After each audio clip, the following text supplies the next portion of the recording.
Hei rakkaat kuulijat! Tänään puhumme siitä, miten voi oppia suomea, vaikka ei olisi opettajaa. Näytämme, miten voit oppia askel askeleelta itse.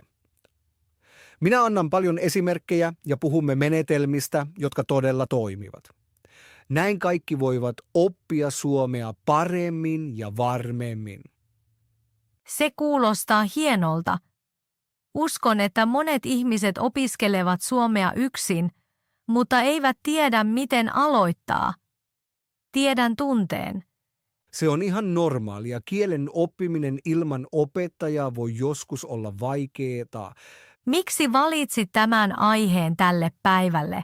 koska todella monilla on juuri tämä ongelma.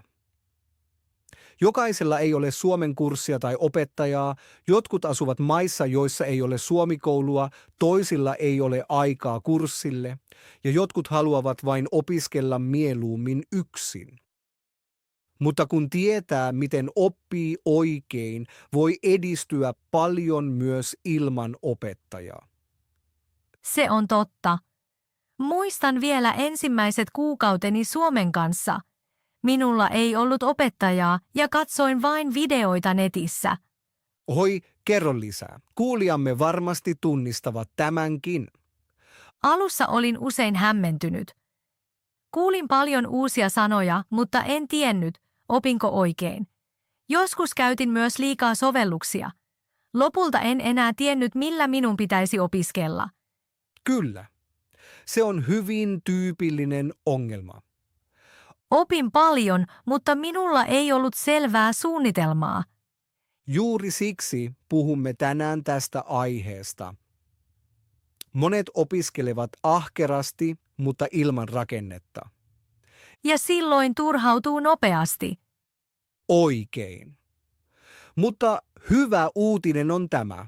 Suomea voi oppia myös ilman opettajaa. Tarvitset vain oikeat menetelmät. Se kuulostaa kannustavalta. Tavoitteemme tänään on näyttää teille, miten voitte oppia itse ja silti edistyä. Eli käytännön vinkkejä itseopiskeluun. Juuri niin. Ja voin kertoa vähän omasta kokemuksestani opettajana. Olet nähnyt jo paljon Suomen oppijoita. Kyllä, ja näen yhä samat ongelmat. Mitkä esimerkiksi? Jotkut opiskelevat vain kielioppia, toiset käyttävät 5 eri sovellusta yhtä aikaa, ja monet lopettavat lyhyen ajan kuluttua. Tuo kuulostaa todella tutulta. Siksi katsomme tänään muutamia yksinkertaisia periaatteita. Petri, minulla on kysymys. Monet kuulijamme opiskelevat suomea yksin, mutta miten oikeasti oppii ilman opettajaa? Se on tosi hyvä kysymys, Pihla. Rehellisesti sanottuna se on yksi tärkeimmistä kysymyksistä kielen oppimisessa, ja Luulen, että monille tulee heti mieleen kielioppi. aivan.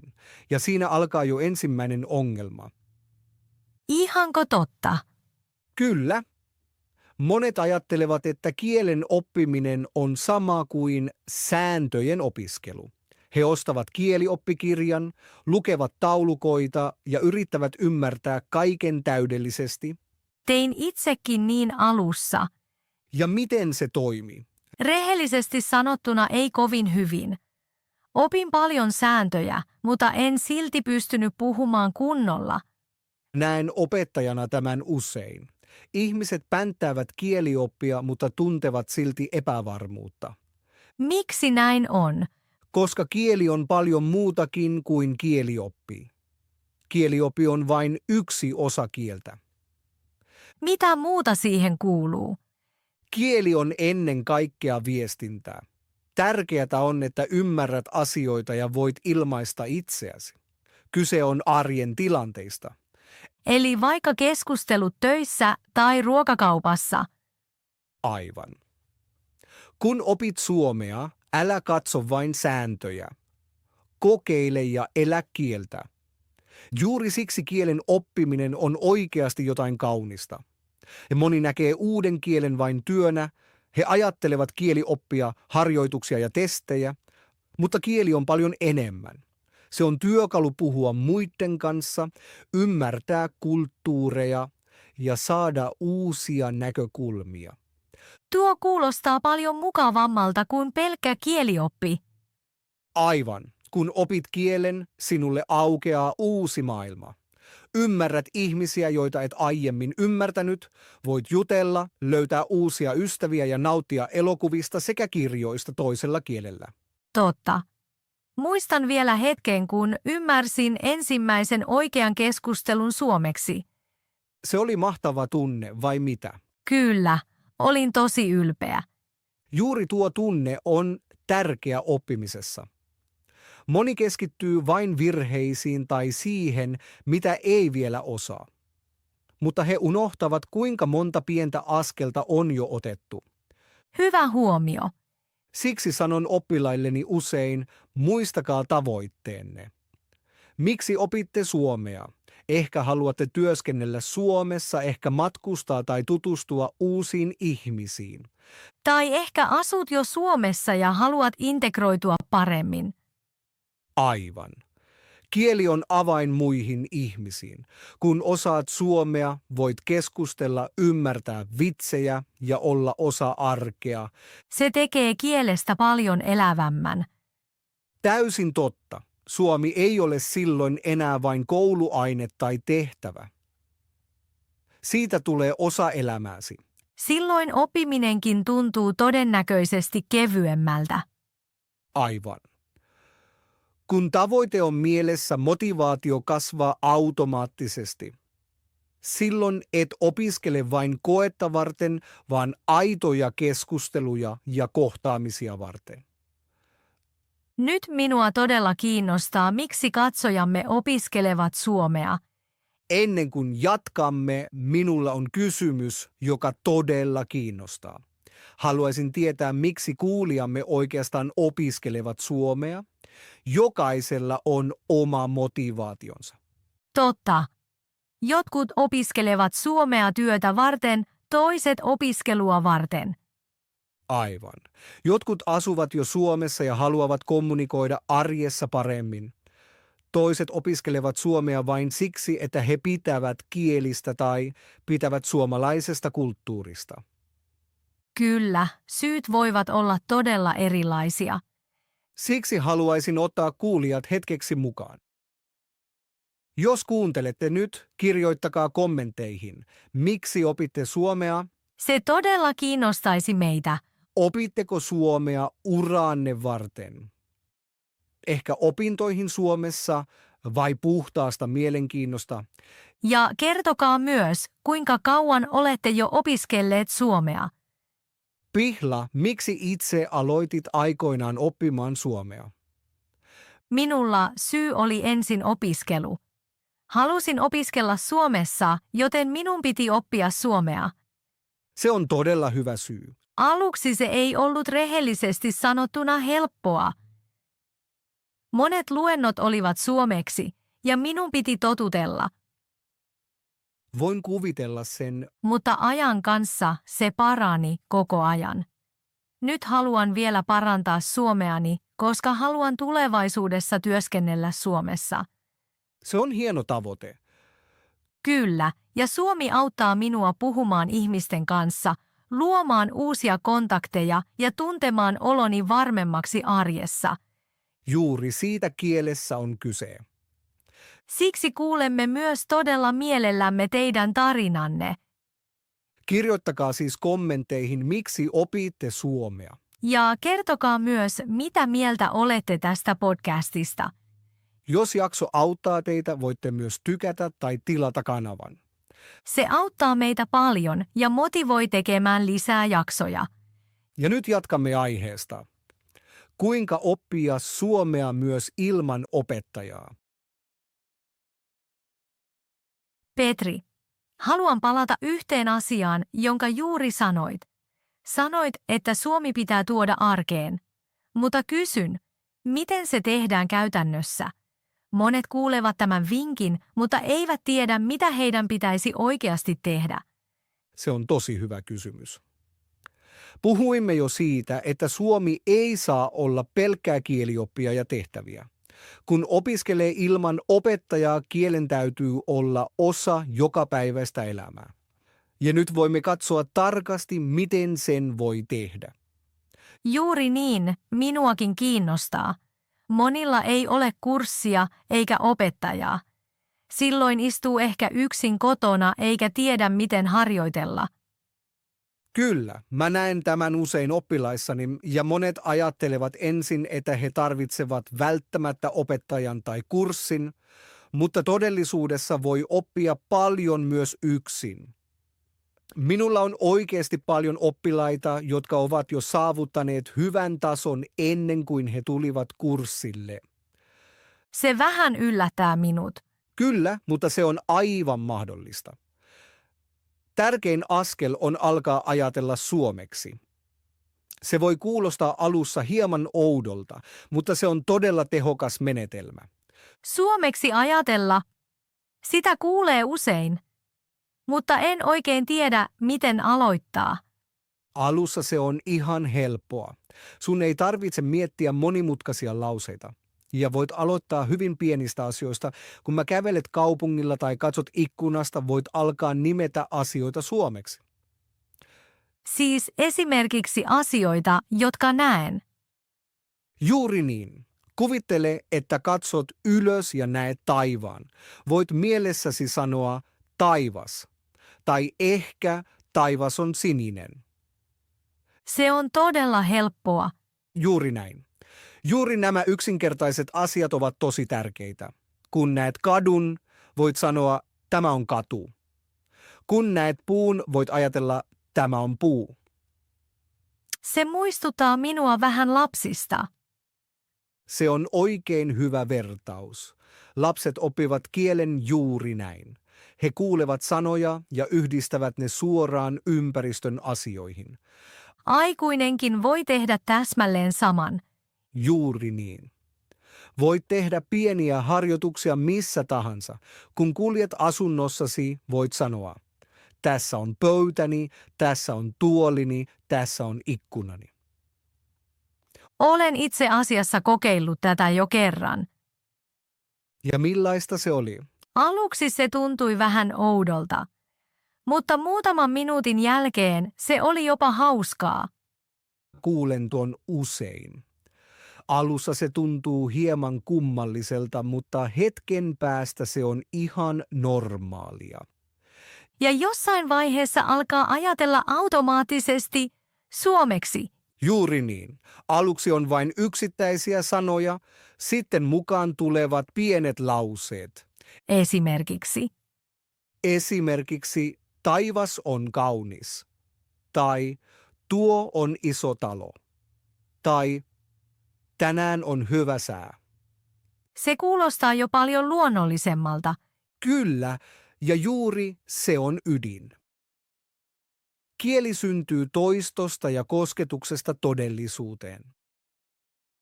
Luulen, että monia pelottaa, etteivät he tunne tarpeeksi sanoja. Se on totta, mutta alussa ei tarvitse suurta sanastoa. Pienelläkin sanavarastolla voi harjoitella paljon. Eli parempi aloittaa, vaikka ei vielä tiedä kaikkea. Juuri niin. Täydellisyys ei ole alussa tärkeää. Tärkeää on totuttaa aivot kieleen. Huomaan myös ajattelevani päivästäni joskus suomeksi.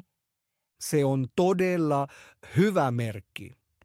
Esimerkiksi ajattelen joskus, nyt minun pitää työskennellä tai keitän kahvia. Loistavaa. Juuri tuollaiset tilanteet auttavat oppimisessa. Mutta joskus sekoitan suomea ja äidinkieltäni. Se on aivan normaalia. Monet tekevät niin alussa.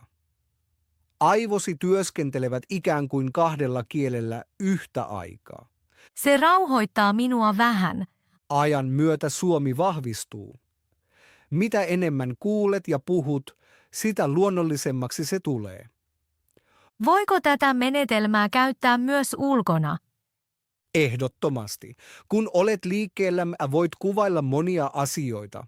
Voit sanoa, näen auton tai tuo on puisto tai tuolla on suuri rakennus.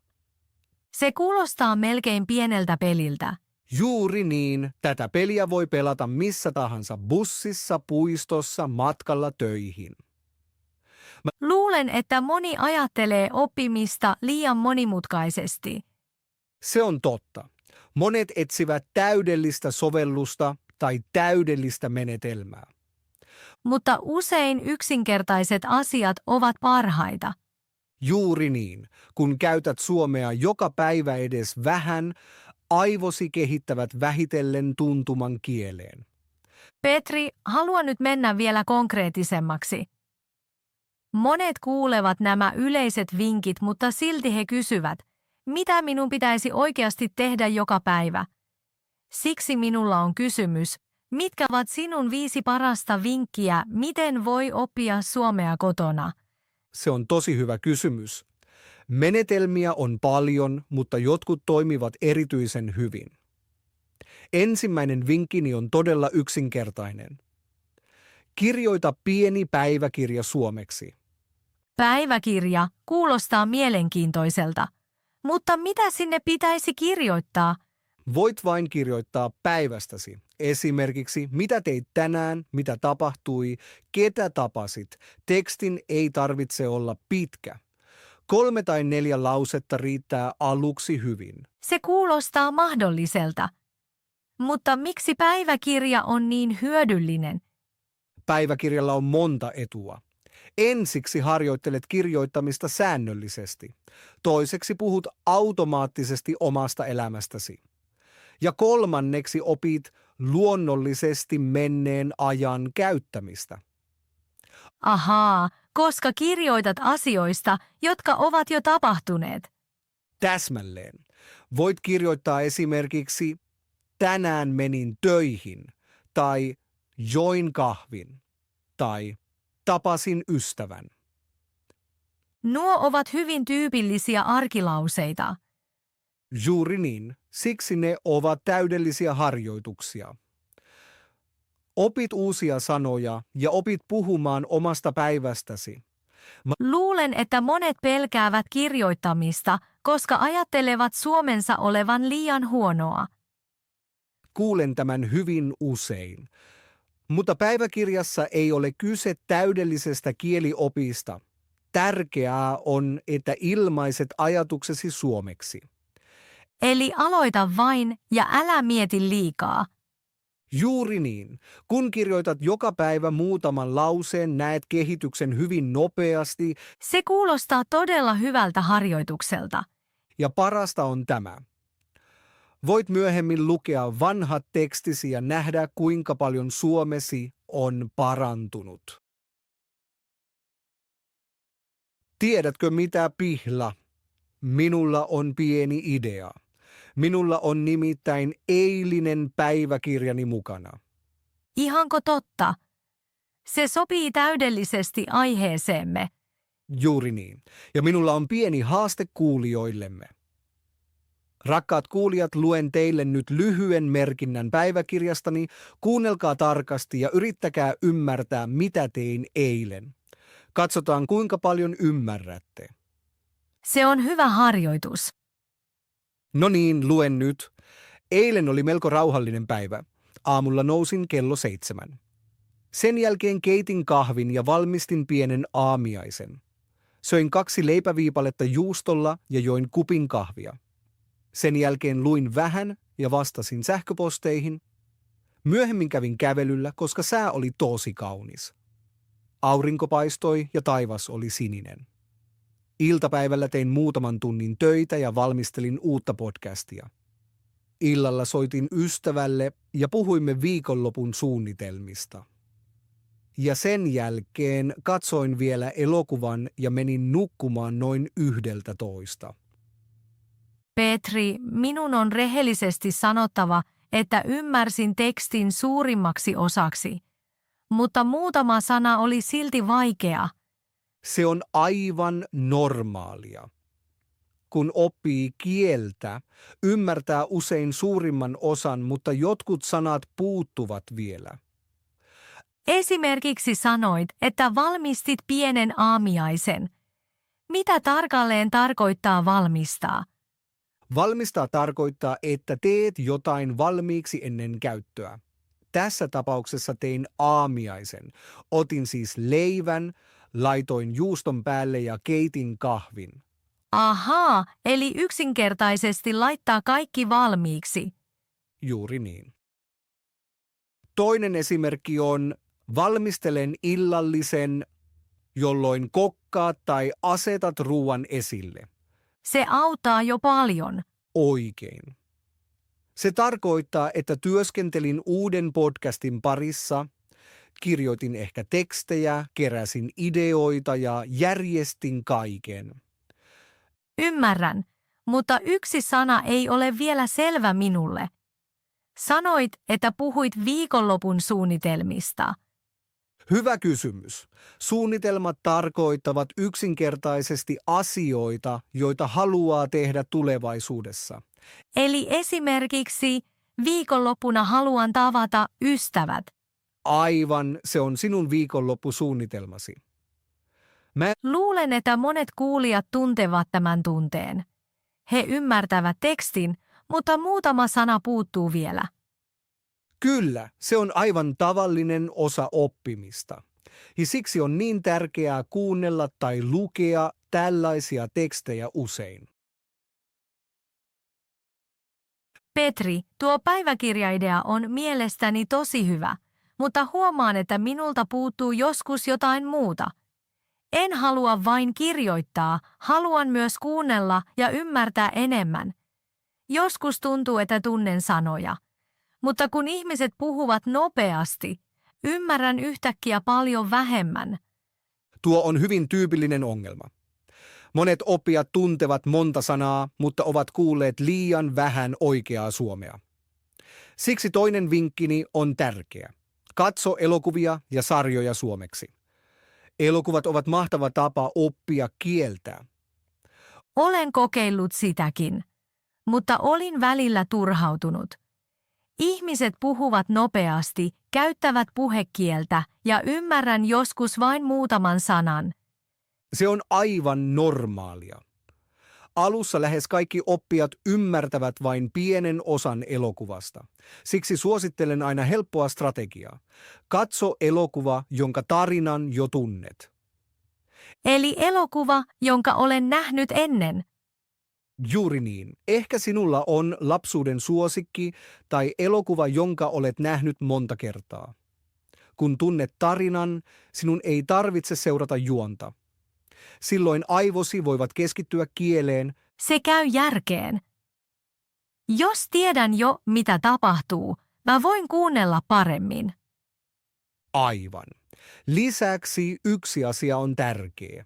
Monet katsovat elokuvan kerran ja siirtyvät sitten seuraavaan, mutta se ei yleensä ole paras tapa. Tarkoitatko, että sama elokuva kannattaa katsoa useammin? Juuri niin. Toisto on uskomattoman tärkeää kielen oppimisessa. Kun katsot saman elokuvan monta kertaa, kuulet samat lauseet yhä uudelleen. Se kuulostaa vähän tylsältä. Ehkä alussa. Mutta lupaan, että se on todella tehokasta. Tein näin itse, kun opiskelin uutta kieltä. Ihanko totta? Kyllä. Minulla oli silloin elokuva, josta pidin todella paljon. Katsoin sen yhä uudelleen. Kuinka monta kertaa? Joskus riittää, että katsot elokuvan 2 tai 3 kertaa, jos se tekee ison eron. Ensimmäisellä kerralla ymmärrät ehkä vain muutaman sanan. Toisella kerralla huomaat yhtäkkiä kokonaisia lauseita. Kolmannella kerralla ymmärrät usein paljon enemmän kuin ennen. Se kuulostaa oikeastaan hyvin loogiselta. Kyllä, ja juuri silloin näet kehityksen. Yhtäkkiä kuulet lauseen ja ajattelet, hetkinen, olen kuullut tämän jo. Tällä kertaa ymmärrän sen. Se on varmasti hieno tunne. Ehdottomasti tällaiset pienet hetket motivoivat kovasti. Ne osoittavat, että aivosi käsittelevät ja tallentavat kieltä pikkuhiljaa. Kerrohan, Pihla, oletko sinä tehnyt näin? Eli katsonut elokuvan monta kertaa, jotta ymmärtäisit kielen paremmin. Elokuvien kanssa en kovin usein. Menetän joskus kärsivällisyyden, jos katson saman filmin monta kertaa, mutta teen jotain samankaltaista podcastien ja äänikirjojen kanssa. Ihanko totta? Kerro lisää. Kuuntelen mielelläni podcasteja suomeksi, varsinkin jos niissä kerrotaan kiinnostavia tarinoita. Joskus kuuntelen jakson 2 tai 3 kertaa. Ensimmäisellä kerralla ymmärrän ehkä vain pääidean. Toisella kerralla keskityn enemmän yksittäisiin sanoihin ja lauseisiin. Se on todella hyvä menetelmä. Ja äänikirjoissa on samanlaista. Jos tarina miellyttää minua, kuuntelen sen usein uudelleen. Silloin pystyn uppoutumaan tarinaan kunnolla. Se on jopa suuri etu. Miten niin? Kun uppoudut tarinaan, unohdat usein, että opiskelet kieltä. Keskityt juoneen ja hahmoihin, Minulle käy juuri noin. silloin aivosi oppivat erityisen tehokkaasti. Kuuntelet kieltä, ymmärrät kontekstin ja yhdistät sanat tunteisiin ja kuviin. Se selittää, miksi muistan tiettyjä lauseita äänikirjoista niin hyvin. Juuri niin. Tarinoilla on suuri voima oppimisessa. Ne auttavat meitä tallentamaan sanat ja rakenteet luonnollisesti.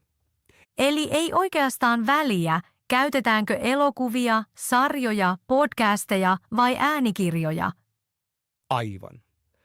Tärkeintä on kuulla säännöllisesti aitoa suomea ja valita sisältö, joka todella kiinnostaa sinua. Silloin jaksaa jatkaa pidempään. Ehdottomasti kiinnostus ja uteliaisuus ovat uskomattoman tärkeitä kielen oppimisessa. Yksi vinkki, jonka annan usein, on kirjojen lukeminen. Monet aliarvioivat, miten hyödyllistä lukeminen on kielen oppimisessa. Kirjoja suomeksi. Aivan. Aluksi ehkä helppoja kirjoja tai lyhyitä tarinoita, kun luet, näet monia sanoja ja lauserakenteita yhä uudelleen. Se auttaa aivojasi tottumaan kieleen. Mutta joskus kirjoissa on paljon uusia sanoja. Silloin kadotan nopeasti yleiskuvan. Tätä tapahtuu monelle oppijalle, siksi suosittelen pientä strategiaa. Kun näet uuden ja tärkeän sanan, kirjoita se ylös. Eli ei jokaista sanaa. Aivan.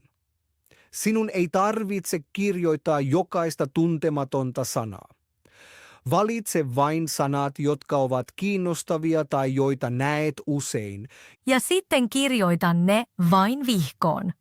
Se toimii. Mutta suosittelen toista tapaa. Kirjoita sanat pienelle lapulle. Lapulle. Kyllä, pienelle lapulle, joka on aina mukanasi, ehkä 5 tai 10 uutta sanaa. Voit katsoa niitä arjessa yhä uudelleen. Se on hyvä idea. Kuvittele, että odotat bussia tai seisot jonossa. Monet katsovat silloin automaattisesti puhelintaan. Se pitää paikkansa. Teen niin itsekin. Sen sijaan voit katsoa lappuasi ja kerrata uusia sanoja. Se on todella yksinkertainen harjoitus. Aivan. Juuri nämä pienet hetket arjessa ovat täydellisiä oppimiseen. Teen itse asiassa jotain samanlaista. Ihanko totta? Kyllä, kirjoitan joskus uusia sanoja puhelimeeni. Kun on hetki aikaa, avaan muistiinpanot ja luen ne. Sekin on erittäin hyvä menetelmä. Erityisesti kun olen liikkeellä, puhelin on aina mukana. Aivan. Ei ole väliä, käytätkö lappua vai puhelinta. Tärkeää on, että näet sanat säännöllisesti. Silloin ne pysyvät paremmin mielessä. Juuri niin. Toisto on yksi oppimisen tärkeimmistä avaimista. Huomaan myös tunnistavani joitakin sanoja yhtäkkiä arjessa. Se on mahtava tunne, eikö? Kyllä, luen sanan ja ajattelen, hetkinen, tunnen tuon. Juuri silloin huomaat, että sanavarastosi kasvaa. Se todella motivoi. Ehdottomasti. Siksi kirjat ja pienet sanalistat ovat vahva yhdistelmä suomen oppimisessa. Ja nyt tulee viimeinen ja ehkä tärkein vinkkini suomen oppimiseen. Pitää uskaltaa puhua. Luulen, että se on monelle vaikein osa. Kyllä, näen sen opettajana usein. Monet opiskelevat pitkään sanastoa ja kielioppia. He lukevat, kuuntelevat ja katsovat. Mutta kun pitää puhua, he hermostuvat. Tiedän tunteen, pelkään virheitä. Juuri niin. Tämä pelko on yleinen. Monet ajattelevat, jos teen virheen, muut nauravat tai ajattelevat, että suomeni on huono. Kyllä, ajattelen joskus niin. Totuus on toinen. Useimmat iloitsevat, kun joku opiskelee heidän kieltään. Ihanko totta? Ehdottomasti ihmiset näkevät rohkeuden ja vaivan, eivät pieniä virheitä. Se rauhoittaa minua.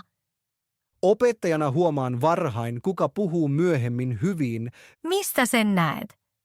en kieliopista tai sanamäärästä. Näen sen halusta puhua. Eli vain aloittaa puhuminen. Juuri niin. Ne, jotka avaavat suunsa ja yrittävät, kehittyvät eniten. Vaikka tekisi monta virhettä, Juuri silloin. Virheet kuuluvat oppimiseen. Jokainen virhe näyttää, että aivosi toimivat. monet haluavat ensin puhua täydellisesti. Kyllä, perfektionismi hidastaa oppimista. Silloin odottaa liian kauan. Aivan. Oikea hetki ei usein tule, pitää vain aloittaa. Muistan ensimmäiset keskusteluni suomeksi. Olin tosi hermostunut. Miten lopulta meni? Paljon paremmin kuin luulin. Ihmiset olivat ystävällisiä ja kärsivällisiä. Kuulen tämän usein oppilailta. Ja jokaisen keskustelun jälkeen tunnen oloni varmemmaksi. Aivan. Puhuminen on kuin lihas. Mitä enemmän käytät sitä, sitä vahvemmaksi se tulee. Se on kaunis vertaus. Siksi sanon aina, avatkaa suu ja puhukaa. Vaikka alussa olisi vain yksinkertaisia lauseita. Juuri niin. Yksinkertainen lause kuten hyvää päivää, mitä kuuluu, on tärkeä askel. Ja ajan kanssa lauseet pitenevät. Täsmälleen, askel askeleelta itseluottamus kasvaa. Hyvä Pihla, olemme nyt tämän jakson lopussa. Tänään puhuimme siitä, miten voi oppia suomea ilman opettajaa. Huomasimme, että tapoja on monia. Voi pitää päiväkirjaa, katsoa elokuvia tai sarjoja suomeksi, kuunnella podcasteja tai äänikirjoja ja lukea kirjoja. Tosi tärkeää on myös toistaa uusia sanoja arjessa ja tuoda suomi oikeasti omaan elämään. Juuri niin. Minusta tärkein kohta oli rohkeus puhua. Ei saa pelätä virheitä. Aivan. Virheet kuuluvat oppimiseen, kukaan ei puhu uutta kieltä heti täydellisesti. Mutta jos harjoittelee säännöllisesti ja käyttää kieltä aktiivisesti, varmuus kasvaa askel askeleelta. Pidin erityisesti siitä, että monet vinkit olivat hyvin yksinkertaisia. Niitä voi kokeilla suoraan arjessa. Juuri niin. Monimutkaisia menetelmiä ei tarvita. Pienet tavat voivat tehdä jo ison eron. Ja nyt olemme tietysti uteliaita teistä. Aivan. Rakkaat kuulijat, kirjoittakaa kommenteihin, mistä aiheista haluatte seuraavissa jaksoissa kuulla, Ehkä haluatte kuulla enemmän arjen keskusteluista. tai tyypillisistä virheistä suomea opiskellessa. Ehkä myös työstä, matkustamisesta tai elämästä Suomessa. Luemme ehdotuksenne mielellämme ja saamme niistä inspiraatiota uusiin jaksoihin. Jos pidätte podcastistamme, voitte tietysti tykätä tai tilata sen. Se auttaa meitä paljon ja motivoi tuottamaan lisää sisältöä. Kiitos paljon, että kuuntelitte tänäänkin. Olemme iloisia, jos olette mukana myös ensi kerralla. Seuraavaan jaksoon asti ja paljon menestystä suomen oppimisessa. Kuulemiin.